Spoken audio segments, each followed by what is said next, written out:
ನಮಸ್ತೆ, ನಾನು ಡಾಕ್ಟರ್ ಸಮಿತ್ Kumar, interventional radiologist. ಇವತ್ತು ನಾನು ಆಂಕೋ ಇಂಟರ್ವೆನ್ಷನ್ನ ಉಪಯೋಗಗಳನ್ನು ಹೇಳುತ್ತೇನೆ. ಆಂಕೋ ಇಂಟರ್ವೆನ್ಷನ್ ಅಂದರೆ ಒಂದು ಮಿನಿಮಲಿ ಇನ್ವೇಸಿವ್ ಟೆಕ್ನಿಕ್.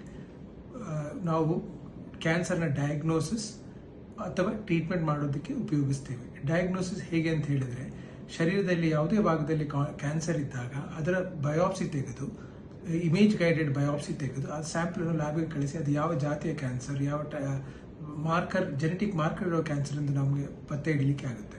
ದಟ್ ಈಸ್ ಇದು ನಮ್ಮ ಕ್ಯಾನ್ಸರ್ ಡಯಾಗ್ನೋಸ್ನ ಉಪಯೋಗಕ್ಕೆ ಬರುವ ನಮ್ಮ ಆಂಕೋ ಇಂಟರ್ವೆನ್ಷನ್. ನೆಕ್ಸ್ಟ್ ಉಪಯೋಗ ಏನಂತ ಹೇಳಿದರೆ ಟ್ರೀಟ್ಮೆಂಟ್. ನಾವು ಇವಾಗ ಟ್ರೀಟ್ಮೆಂಟ್ ಮಾಡೋದಕ್ಕೆ ಫೆಸಿಲಿಟೇಟ್ ಮಾಡಲಿಕ್ಕೆ ನಾವು ಹಲವು ವಿಧಾನಗಳನ್ನು ಮಾಡುತ್ತೇವೆ. ಒಂದು, ಈ ಪೋರ್ಟ್ ಇಲ್ಲ ಲೈನ್ಸ್ ಅನ್ನು ಹಾಕಿ ಕೀಮೊಥೆರಪಿ ಕೊಡಲಿಕ್ಕೆ ಸಹಾಯ ಮಾಡುತ್ತೇವೆ. ಎರಡನೇದು treatment, direct intervention related treatment ಅಂತ ಹೇಳಿದರೆ, ಹಲವು ಭಾಗದ ಟ್ಯೂಮರ್ಗೆ ನಾವು ಅಬ್ಲೇಷನ್ ಇಲ್ಲ ಎಂಬೋಲೈಸೇಷನ್ ಮಾಡಿ ಅದನ್ನು ಗುಣಪಡಿಸುತ್ತೇವೆ. ಇಂಪಾರ್ಟೆಂಟ್ ಎಕ್ಸಾಂಪಲ್ ಹೇಳಿದರೆ, liver tumour or hepatocellular carcinoma. Early stage hepatocellular ಕಾರ್ಸಿನೋಮಾವನ್ನು ಅಬ್ಲೇಷನ್ ಮೂಲಕ ಕಂಪ್ಲೀಟ್ ಕ್ಯೂರ್ ಮಾಡಲಾಗುತ್ತದೆ, ಅಥವಾ ablation or combination of chemo embolisation ಇದರ ಮೂಲಕ ಬೇರೆ ಸ್ಟೇಜ್ ಕ್ಯಾನ್ಸರ್ ಅನ್ನು ಟ್ರೀಟ್ ಮಾಡಲು ಆಗುತ್ತದೆ.